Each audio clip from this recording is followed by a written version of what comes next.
The epic hero. Anybody notice a big epic hero name, allusion that was used on this page that I might find of? Luke Skywalker. Luke Skywalker. Think about it. Pretty important. Pretty important. I told you. Star Wars shows up in tons and tons of stuff.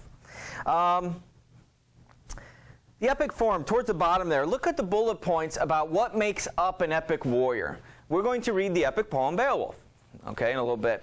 And what you need to know is the role of the protagonist, the hero, the epic hero in this instance. What are some of those traits? And as you read through those, it's almost like, this guy's Superman. Well, you're not far off, outside of flying and stuff.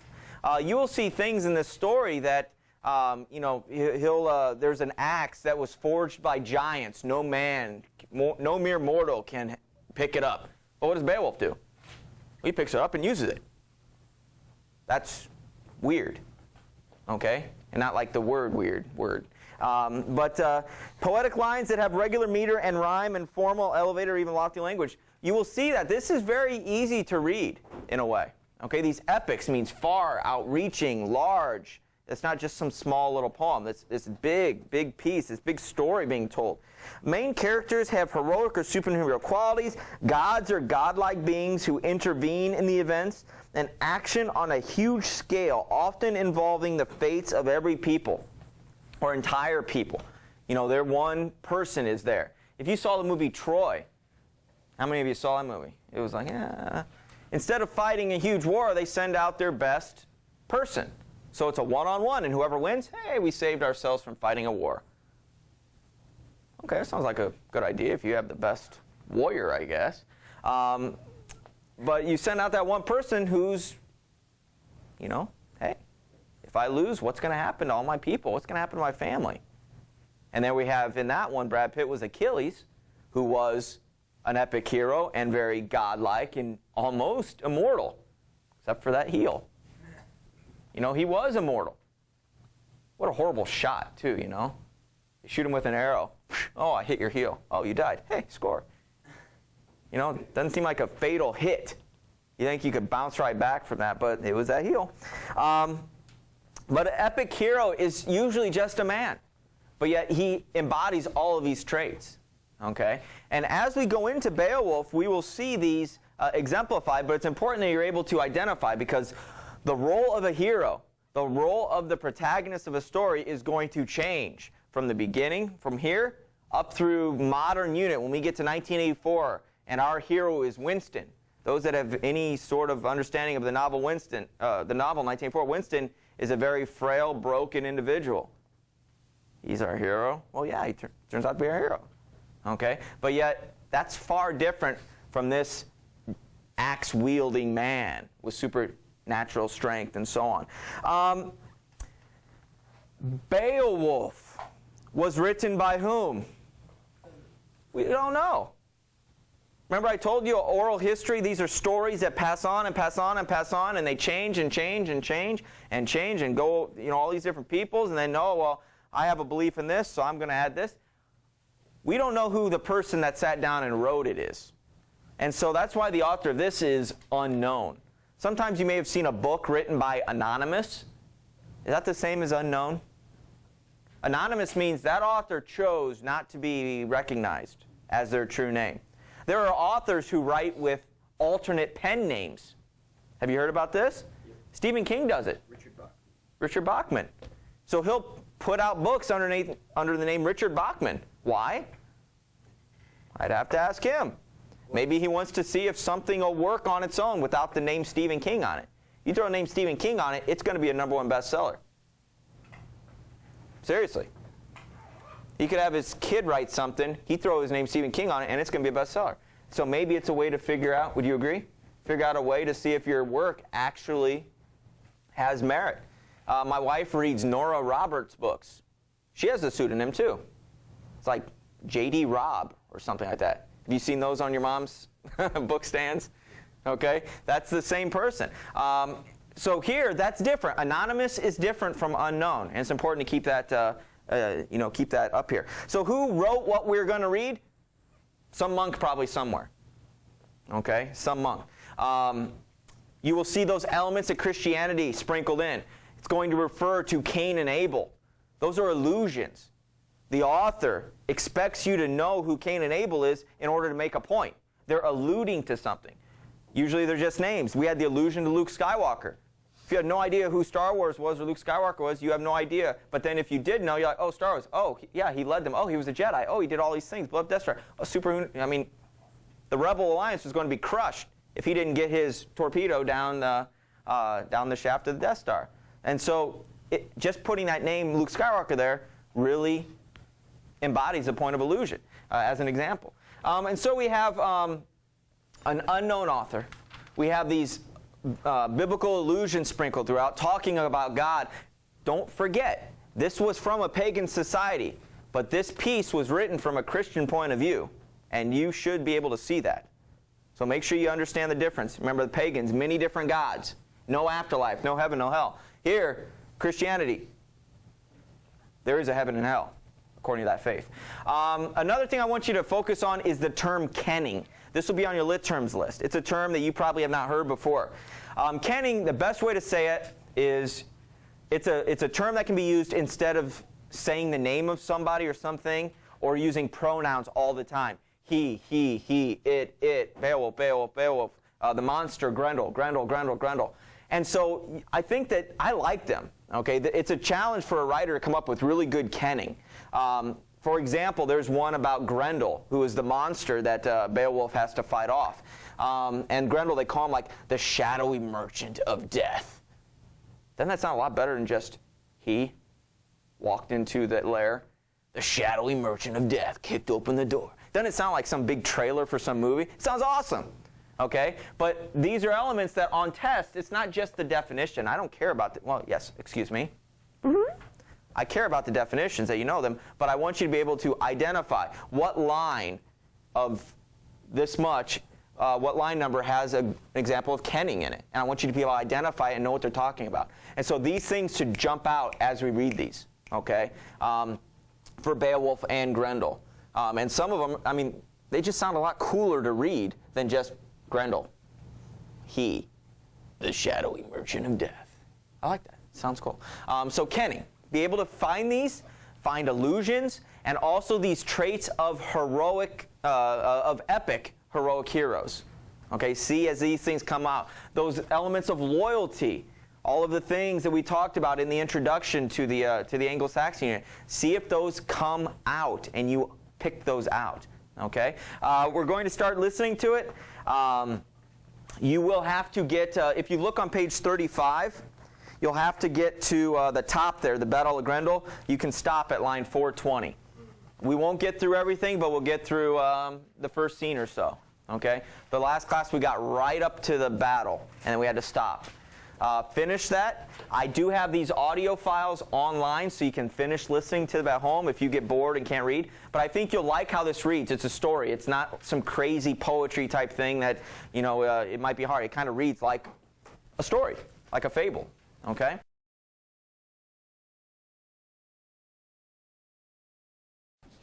Beowulf.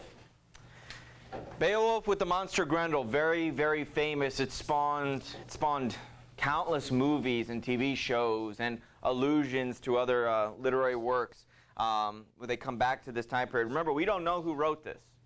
We don't know the monk who sat down and wrote, because this was that oral story passed on from generation to generation. If we look at Grendel, the description of him, he was conceived by a pair of those monsters born of Cain. So we have our first biblical allusion.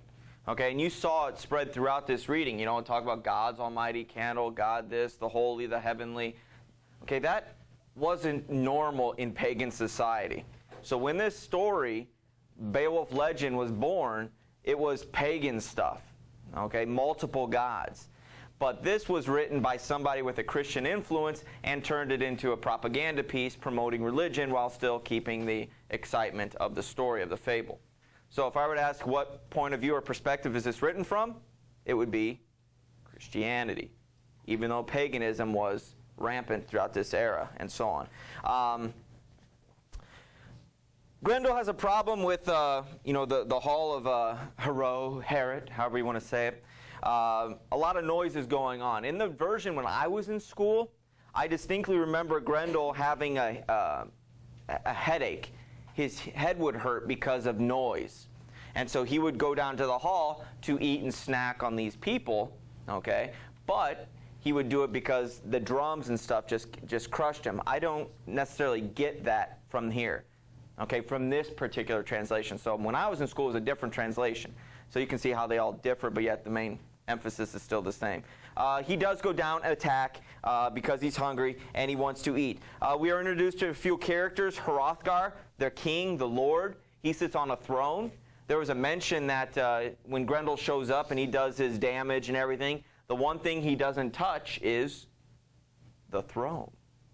Okay, for whatever reason. Whether he thinks it's some sort of biblical angelic thing, he just doesn't touch it. If you look down around line 50 or so, this one particular night, and then at that night Grendel came again, so set on murder that no crime could ever be enough. No savage assault quench his lust for evil. So we see a hungry individual, but a very evil individual, and going and quenching his thirst to death. He knows that he's killing people in order to eat. It's not like going out and slaughtering a chicken, and it's not on the same level as the monster that he is. But yet we still see his focus on murder in order to eat. Distance was safety. Line 57, 58. Distance was safety because he would come and get you. The only way to be safe was to run away. And so for 12 years, this mead hall, imagine a big barn, a big pole barn, and with benches and bonfires, and people would come and drink their mead and their mutton and their lamb and all of that. And he would come in and attack and kill them as they slept. He had supernatural powers, and snatch them up and eat them, 2 or 3 at a time, a whole bunch at a time. Later on, when Beowulf attacks, he rips a guy, in half. And so on. Normal people can't do that. Okay? Yes, vampires and those shows can do that, but again, not real people. Those are supernatural type elements. The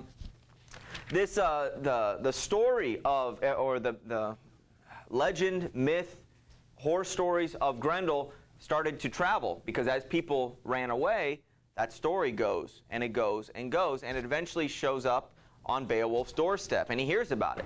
And being the big-time warrior, the big boastful individual that he was, he wants to go and take care of this. And it's the challenge. Have you seen Jurassic Park 2, The Lost World? They're all about safaris and profiting off of them. The first movie was a theme park. This one is more about creating some sort of a zoo. And the main person who's there to hunt a Tyrannosaurus Rex. That's his payment. He goes, you can keep your money. I just want the chance to shoot a male Tyrannosaur. The biggest, most powerful male predator ever to walk the earth. Can you see how we would want to go, not we, you and I, but a hunter nowadays would want to go do that? Do you remember the story of Sound of Thunder? Sophomore year, it was that time safari, go back and hunt dinosaurs. Why? Well, we've hunted lions and polar bears and grizzly bears. We've hunted everything. Can you imagine? What's the biggest thing you can go hunt? The scariest, most treacherous thing? T-Rex. Okay? And so you see where the drive is. Here, Beowulf is this accomplished warrior, but what's next? Well, I hear this other thing is Grendel is causing a problem. Let's go deal with it. And so that's his motivation to go. It's not so they can open up and have a party. It's for glory, for honor. Okay? They're not about money. They're about loyalty, about honor. Remember, there is no afterlife. Their afterlife is making such a great story in their current existence that when they die, people will talk about them. Okay? It's important to keep that in mind.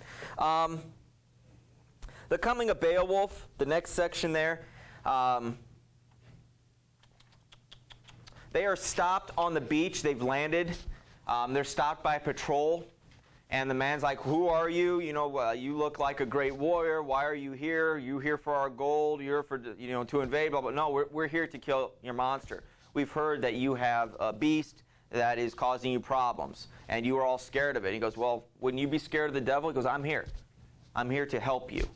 Okay, and so that's where the gentleman talks about how courageous he sees. The shining decorations, the armor. Everybody obviously is looking towards you, Beowulf, with some esteem. I don't know your name, Beowulf, but yet you seem to be a pretty prolific conqueror, and so we are glad that you show up.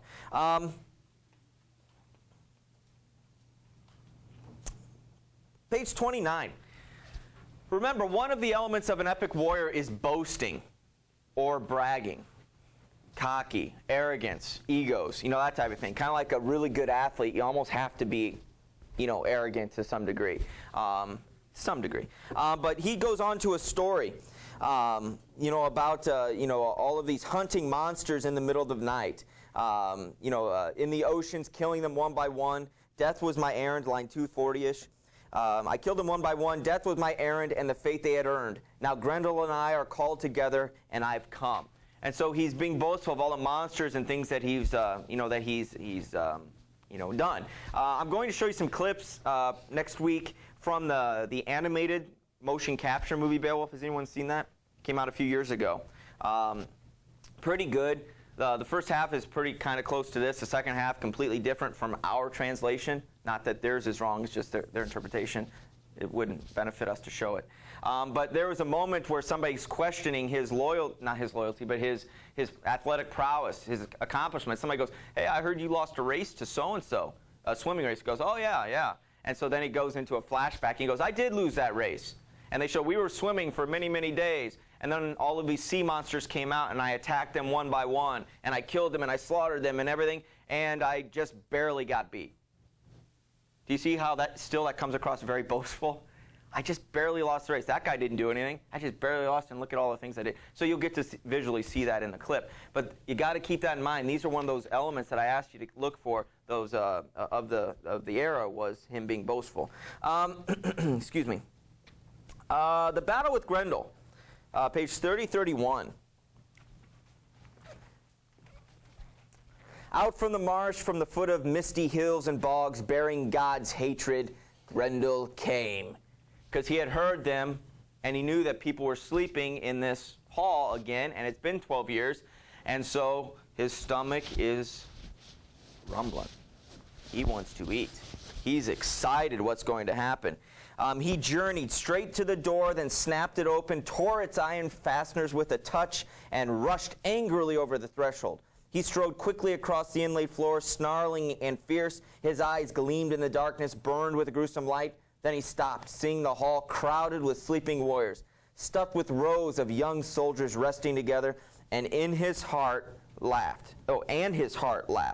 He relished the sight, intended to tear the life from those bodies. By morning, the monster's mind was hot with the thought of food, and the feasting his belly would soon know. So he got, ooh, look, it's kind of like a big buffet spread, and you're like, ooh, I'm going to get that. Look at that. I'm going to get dessert, ice cream. Oh, you're just pretty excited. But it's kind of that weird, W-Y-R-D that I was talking about. But fate that night intended Grendel to gnaw the broken bones of his last human supper, because human eyes were watching his evil steps, waiting to see his swift, hard claws. Grendel snatched at the first geat he came to, ripped him apart.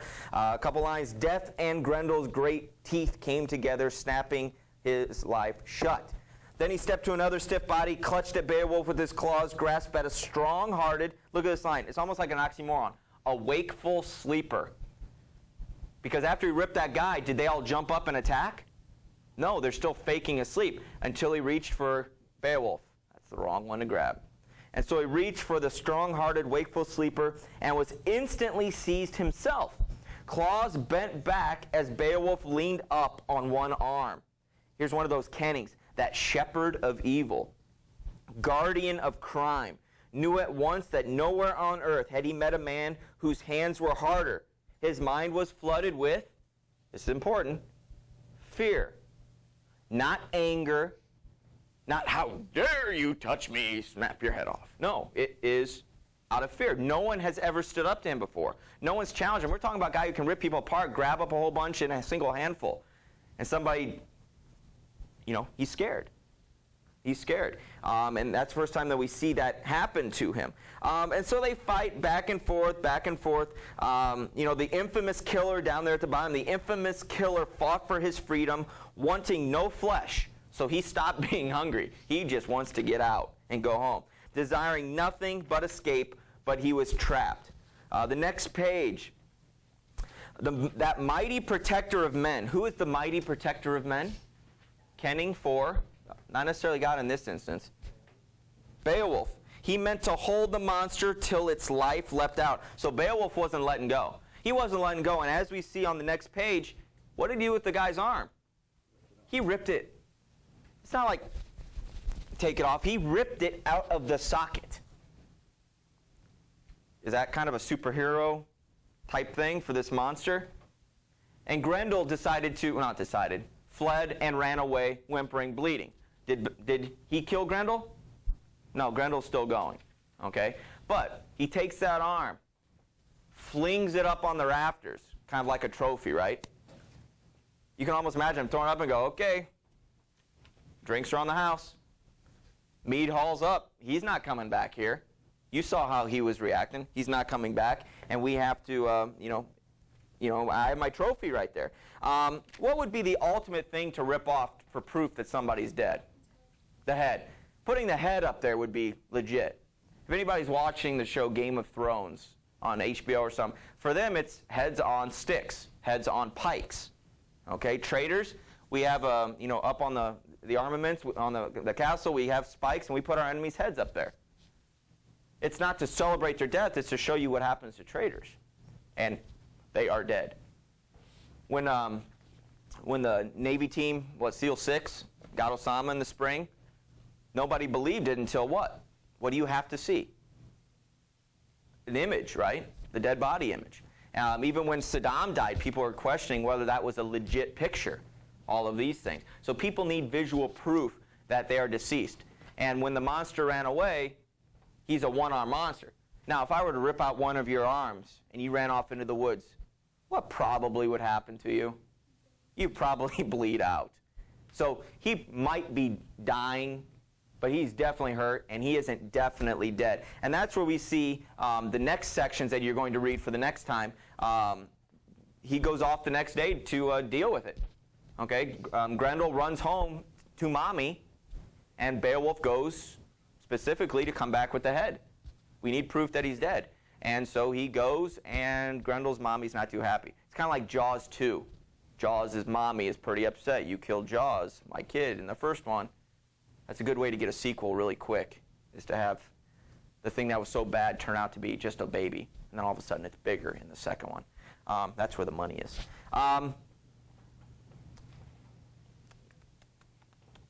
The very last line, line 420. Leading into that, they swore that nowhere on earth or under the spreading sky or between the seas, neither south nor north, was there a warrior worthier to rule over men. Talking about Beowulf. And Beowulf isn't a ruler, he's just the leader of their men. His dad is the king of wherever they're at, okay, where they're from. They're not from here. They came to deal with this situation. So pretty gruesome, pretty violent. The way that Grendel has changed from that first scene to the last scene, well, really from the first scene to grabbing Beowulf and having fear, that's a big change. And we see that motivation to kill and to eat is completely gone, and he just wants to escape. Typically, when you see monsters embattled, and even if they're hurt, they kind of are prepared to fight to the death. That's not really his motivation. Okay, he wants to get out of there because it's been a pretty rough situation. What I want you to finish reading is the rest of this. The battle with Grendel's mother, and continue to the battle with the dragon. Okay?